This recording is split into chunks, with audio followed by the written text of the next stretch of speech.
మీ business ఏదైనా మీ ఊర్లో promotion చేయాలంటే అది సుమన్ టీవీతోనే సాధ్యం. ఇప్పుడే సంప్రదించండి. Welcome to Suman TV. ఈరోజు మనం శ్రీకాకుళంలో మట్టి వినాయకుళ్ళు, మనకి వినాయక చవితి సందర్భంగా మట్టితో తయారు చేయబడుతున్నటువంటి వినాయకుడి యొక్క విగ్రహాల తయారీని చూడడానికి వచ్చాము. నాతో పాటు మీరు కూడా వచ్చేసండి.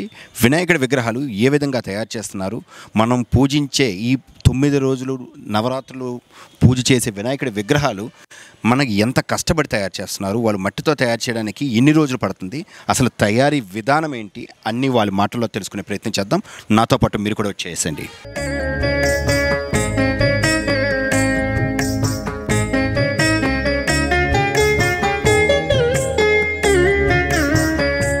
చూడండి, ఈరోజు చాలా వినాయకుడి విగ్రహాలు అయితే ఉన్నాయి. అన్నీ కూడా స్వచ్ఛంగా మట్టితో తయారు చేసినటువంటి వినాయకుడి విగ్రహాలను చూస్తే ఎంతో అందంగా, అంటే వినాయకుడు దేవలోకం నుంచి మన భూలోకానికి ప్రత్యక్షంగా మన కోసం వచ్చేటటువంటి విధంగా ఎంతో అందంగా తయారు చేయడం జరుగుతుంది. అసలు వీళ్ళు మట్టితో వినాయకుడు తయారు చేయడానికి కారణం ఏంటంటే పర్యావరణాన్ని పరిరక్షించుకోవడం మన చేతుల్లో ఉంది, అది మన బాధ్యత.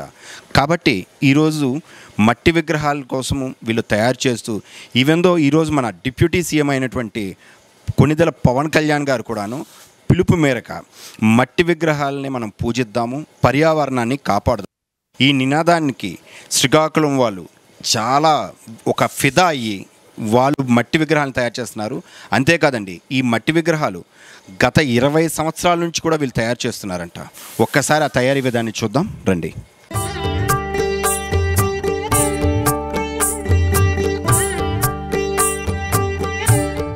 ఇప్పుడు మేము విన్న ప్రకారంగా ఎవరైనా మొబైల్లో కానీ లేదా ఏదైనా ఫోటోని తీసుకొని వచ్చినట్లయితే తయారు చేయమంటే మీరు యాజ్ ఇట్ ఈస్గా తయారు చేస్తున్నారని విన్నాం. తయారు చేస్తాం సార్. మొత్తం అందరూ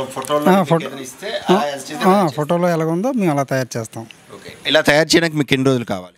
అంతే ఆ మోడల్ బట్టి, ఆ డిజైన్ బట్టి మనకి ఎన్ని రోజులు అనేది తెలుస్తుంది అనమాట. ప్లెయిన్ అయితే సింపుల్గా తేలుతుంది, ఇంకా కష్టమైతే వర్క్ ఉంటే టైం పడుతుంది. దీనితో పాటుగా మీరు గుడుల్లోని గోపురాలు కానీ అలా విగ్రహాలు కూడా, సిమెంట్ విగ్రహాలు కూడా తయారు చేస్తారని విన్నాము. చేస్తాం సార్. సిమెంట్ విగ్రహాలు మొత్తం ఏది చెప్పినా చేస్తాం. ఏ విగ్రహం అయినా పర్వాలేదు, రూపు అయితే ఖచ్చితంగా వారు కోరుకునే విగ్రహం రూపు అలాగే ఇస్తారా? అలాగే వస్తుంది సార్. చూశారు కదా, ఒక కళాకారు యొక్క ప్రతిభ ఎంతటి వరకైనా సరే, అంటే కళలకి ఎటువంటి విద్య కానీ ఎటువంటి హోదా కానీ అవసరం లేదు. ఒక కళాకారుడికి కావలసింది తన యొక్క కష్టము, తన తెలివితేటలతో సాక్షాత్తు వినాయకుడే మన స్వర్గలోకం నుంచి భూలోకానికి వచ్చే విధంగా తయారు చేయడం జరుగుతుంది.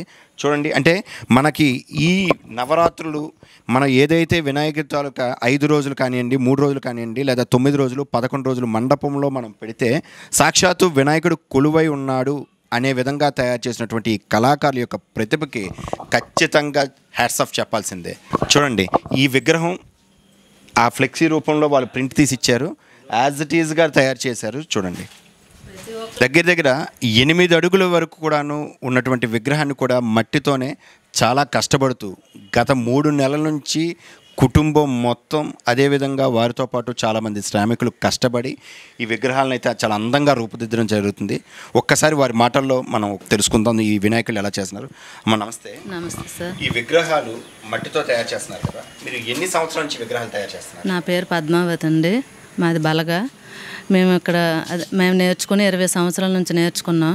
ఇప్పుడు మనం చూస్తున్నాం కదా, ఈ విగ్రహాన్ని వాళ్ళు ఆర్డర్ ప్రకారంగాను తయారు చేయడం చేస్తారా, లేకపోతే ఏ విధంగాను మీరు, అంటే ఆర్డర్ ఇస్తే తయారు చేస్తారా? ఆర్డర్ వాళ్ళు ఫోటో ఇస్తే ఫోటో ప్రకారం చేస్తాం. మాకు అనుకూలంగా మా ప్లాన్ ప్రకారం మేము కొన్ని విగ్రహాలు తయారు చేస్తాం ముందుగంట. అంటే దగ్గరలోనికి వచ్చి ఆర్డర్ కావాలని అంటారు, అలాంటప్పుడు దగ్గరలో చేయలేం కదండి, టైం చాలదు. ముందు మేము అనుకున్న విధంగా కొన్ని విగ్రహాలు తయారు చేసిస్తాము. దాన్ని బట్టి వాళ్ళకి నచ్చిన విగ్రహం కొనుగోలు చేసుకుంటారు వచ్చిన వాళ్ళు. మిగతాది టైం చూసుకొని మేము ఒప్పుకుంటే దాన్ని వాళ్ళ ఫోటో ఇచ్చిన ప్రకారం చేస్తాం. ఇప్పుడు చూస్తున్నాం కదా, ఈ విగ్రహాన్ని తయారు చేయడానికి ఎన్ని రోజులు మీకు టైం పడుతుంది? 10 రోజులు పడుతుంది సార్. 10 రోజుల నుంచి చేస్తున్నాం ఇది ఒక విగ్రహాన్ని. పని ఎక్కువ ఉంటే టైం పడుతుంది, పని తక్కువ ఉంటే కొంచెం టైం బేగా తేలుతాయి అనమాట. వర్క్ ఉన్నవి టైం పడుతుంది. అందువల్ల ఏంటంటే ఈ ఒప్పుకోవడానికి కారణం ఏంటంటే టైం పడుతుందని కొన్ని మేము టైం లేనప్పుడు తీసుకోము. అవి మాకు టైంకి ఎడితే డైలీ వచ్చిన వాళ్ళు కాబట్టి తప్పనిసరిగా వాళ్ళు ఒప్పుకోరు. మాకు ఎలాగని మీరు చేసి ఇవ్వాలి కదా అనేసి డైలీగా వచ్చిన వాళ్ళు ఒప్పకపోతేనే ఆర్డర్ తీసుకుంటాం, కానీ లేదంటే మేము స్వయంగా చేస్తాం. అంటే ఇప్పుడు ఈ విగ్రహానికి తయారీ కోసం మీకు ఎంతవరకు ఖర్చు అవుతుంది? ఈ విగ్రహం కంటే పెట్టుబడి ఎక్కువ శ్రమతో కూడుకుంది కాబట్టి ఈ విగ్రహంకి అయితే మాకు దగ్గర దగ్గర ఒక 10,000 ఇలాగ దానికి పెట్టుబడి అవుతుంది. మొత్తం అన్ని రంగులు ఈ వర్క్ దానికి పెట్టుబడి అంతా అవుతుంది అనమాట. మరి ఆ విగ్రహానికి మీరు ఎంత అమ్ముతున్నారు? ఇది మాకు ఆర్డర్ కాబట్టి దీనికి 30,000 ఇచ్చారు సార్. ఓకే, అంటే చూస్తున్నారు కదా, ఒక 8 అడుగుల విగ్రహానికి తయారీకి వీళ్ళకి ఖచ్చితంగా వీళ్ళకి ఖర్చు వచ్చేసరికి 10,000 రూపాయల నుంచి సుమారుగా 10,000 రూపాయల వరకు ఖర్చు అవుతుంది. అంటే ఇందులో ఒక మెటీరియల్ కాస్టే, వారి కూలీలు లెక్కేయకుండా అదే ఒక కళాకారు యొక్క కష్టానికి తగిన ప్రతిఫలం దొరకటం లేదంటూ బాధపడుతున్నారు. ఈ విగ్రహం వారికి తయారు చేసిన తర్వాత మార్కెట్లో అమ్మేది రేట్ వచ్చేసరికి 30,000 రూపాయలు అంటున్నారు. అంటే ఒక కళాకారుడు ఎంతో కష్టపడి ఈరోజు ఇంతవరకు అంటే పగలు రాత్రి కుటుంబం మొత్తం కష్టపడుతుంటే వారికి అందేది వచ్చేసరికి చాలా తక్కువ మొత్తంలోనే చెప్పుకోవచ్చు.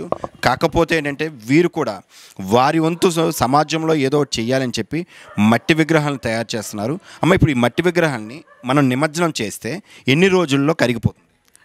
ఒక 2-3 గంటల్లో కరిగిపోద్దండి, ఎక్కువ రోజులు ఉండదు. నిమజ్జనం చేసిన 2-3 గంటల్లో నిమజ్జనం అయిపోద్ది. దానికి ఇంకా ఏమి ఇది ఉండదు అనమాట. ఈ విగ్రహం తయారీలో మీరు ఏ మెటీరియల్ వాడుతున్నారు? ఒక్క మట్టి అయినా ఇంకేమైనా వాడతారా? మట్టి, గడ్డి, తర్వాత ఊక, ఇసుక అన్నీ దానికి సమకూరినవన్నీ వాడతాం సార్. లేదంటే ఇంకా ఇది ఉంటుంది, తౌడు లాంటిది ఉంటుంది, అది కూడా వాడతాం సార్. అన్నీ కొద్దిగా వెయిట్లెస్ కోసం కొన్ని కలుపుతాము. తర్వాత నెక్స్ట్ ఏంటంటే ఫినిషింగ్కి వేరేగా ఒక మట్టి తయారు చేస్తాం. దీనికి 4 రకాలుగా 5 రకాలుగా మలసాలన్నమాట. ఆ మట్టిని ఒక విధానంగా అవ్వదు, ఒక 5 విధాలుగా దాన్ని తయారు చేసి దాన్ని అతకాలన్నమాట. విగ్రహం బాగుందమ్మా, చాలా బాగుంది, ఎంత బాగా చేస్తారు అనేసి వాళ్ళు సంతోషం పడి ఆ ప్రతిష్ఠ నాడు కూడా మాకు సన్మానాలు చేస్తారు సార్. సిమెంట్ విగ్రహాలకి అయితే మాకు సన్మానాలు చేస్తారు. మాకు సిమెంట్ విగ్రహాలు నేర్చుకున్న తర్వాత సువర్ణరాజు గురువు గారు అని మాకు పరిచయం అయ్యారు. ఆయన కొంత మెలకువలు అని చెప్పారు. తర్వాత విజయనగరం గురువు గారు అని స్వామీజీ అని ఆయన ఉన్నారు. ఆయన కూడా నాకు తండ్రి లాంటి వారు అనమాట. ఆయన ఏదైనా మాకు డౌట్లు ఉంటే ఆయన కూడా మాకు చెప్తుంటారనమాట. ఫోన్ చేసి ఏదైనా డౌట్ అడిగితే అలా చెయ్యమ్మా, ఇలా చెయ్యమ్మా, నువ్వు నేర్చుకున్నావంటే అది ఒక గొప్పని, కాబట్టి నువ్వు చేసినట్టు నీకు ఏ హెల్ప్ కావాలన్నా మేము చేస్తాము, నువ్వు అలా చేస్తుంటే పేరే కదా అనేసి ఆయన కూడా మాకు చెప్పేవారు. సువర్ణరాజు గురువు గారు, విజయనగరం స్వామీజీ గురువు గారు. అంటే ఈ కళలకి మీకు మీ గురువులు అలాగే మీకు తెలిసిన వాళ్ళు ప్రోత్సహించడం తప్ప బయట నుంచి ఎటువంటి ప్రోత్సాహకాలు కానీ ప్రభుత్వం నుంచి కానీ ఏమైనా ప్రోత్సాహం దొరుకుతుంది? ప్రభుత్వం నుంచి అయితే మాకు ఏ సహకారం లేదు సార్. దాన్ని గుర్తించి మాకు ఇటు పెట్టుబడికి మాకు లోన్ విధంగా మాకు ఏదైనా హెల్ప్ అయితే మాత్రం చాలా మంచిదే సార్. మాకు హెల్ప్ అవ్వాలి. మరి వీటికి మేము స్వయంగా పెట్టుబడి పెట్టుకొని అన్నీ చేసేసరికి ఏం మిగలట్లేదు. లోన్ పరంగా కానీ మాకు హెల్ప్ చేసి ఇచ్చినట్లయితే మాకు గవర్నమెంట్ తరఫున మాకు సంతోషమే సార్. ఇప్పటి వరకు అది గవర్నమెంట్ తరఫున ఏం లేదు సార్. మాకు ఎంతసేపు అయినా మా కష్టార్థంతో మేము అలాగా వచ్చినా రాకపోయినా అలా చేసుకుంటూ వెళ్ళిపోతున్నాం. ఈ విగ్రహాలు బాగున్నాయని కూడా అక్కడికి కొనుగోలు చేయడానికి చాలామంది ఎక్కడెక్కడి నుంచో వస్తున్నారు సార్. ప్రతి ఒక్క విగ్రహమైనా వాళ్ళకి నచ్చినట్టుగా ఉంటున్నాయి కాబట్టి ఇక్కడికి వచ్చి ఎక్కడ మాకు నచ్చింది, ఎక్కడ చూసిన కంటే బాగుంటున్నాయి అనుకొని తీసుకొస్తున్నారు. చూశారు కదా, అంటే ఈ కళాకారులకి వీళ్ళు కళలకి తగ్గ కష్టం పడతాము, ఎలాంటి విగ్రహాలైనా తయారు చేయడానికి మేము సిద్ధంగా ఉన్నాము అంటున్నారు. కానీ వారికి కావలసినటువంటి పెట్టుబడి వాళ్ళకి లేక ప్రభుత్వం ఏదైనా సరే సహాయం చేసినట్లయితే ఆర్థికంగా కానీ ఎటువంటి బ్యాంకు పరంగా లోన్ పరంగా కానీ ప్రోత్సాహాలు అందిస్తే ఇంకా ఎన్నో వేల బొమ్మలు తయారు చేసి వీళ్ళలాంటి చాలామంది కళాకారులు ఇంకా ముందుకు వస్తారని వాళ్ళు ఆశ వ్యక్తం చేస్తున్నారు. Thank you.